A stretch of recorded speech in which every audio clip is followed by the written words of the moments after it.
वंचित बहुजन आघाडीच्या वतीने शिवाजी कोण होता या पुस्तकाच्या सामूहिक वाचनाचा उपक्रम।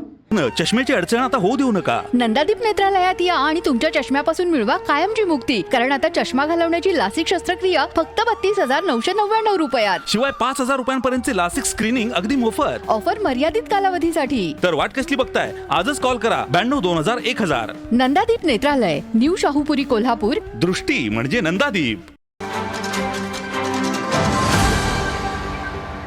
नेहमीच वादग्रस्त असणारे, कधी कॅन्टीनमध्ये मारहाण करणारे, तर कधी लोकांना विकास नको दारू मटण लागते म्हणणारे आमदार संजय गायकवाड यांनी शिवाजी कोण होता या पुस्तकाचे प्रकाशक प्रशांत आंबी यांना फोन करून पुस्तक प्रकाशनावरून शिवीगाळ करून धमकी दिली होती। तसेच कॉम्रेड गोविंद पानसरे यांच्याविषयी अपमानास्पद बोलले होते। या प्रकाराचा निषेध करण्यासाठी वंचित बहुजन आघाडीच्या वतीने कोल्हापुरातील छत्रपती शिवाजी चौकात आमदार संजय गायकवाड यांच्या विरोधात निदर्शने करण्यात आली। पुरोगामी महाराष्ट्रात असे प्रकार कदापि खपवून घेतले जाणार नाहीत आणि असे प्रकार जेव्हा जेव्हा घडतील तेव्हा त्याच ताकदीने त्यास उत्तर दिले जाईल असेही आघाडीच्या पदाधिकाऱ्यांनी सांगितले।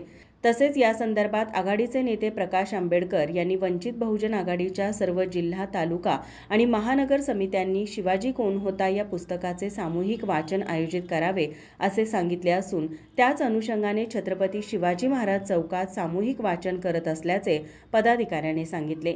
या उपक्रमात जनार्दन गायकवाड, महाबोधी पद्माकर, अमित नागटिळे, नितीन कांबळे, अरुण जमने, प्रकाश कांबळे, आकाश कांबळे, सचिन कांबळे, समीर जामदार, योगेश कांबळे, निशिकांत कांबळे, अशोक कोरगावकर, विकास कांबळे, रतन कांबळे यांच्यासह सर्व पदाधिकारी कार्यकर्ते उपस्थित होते।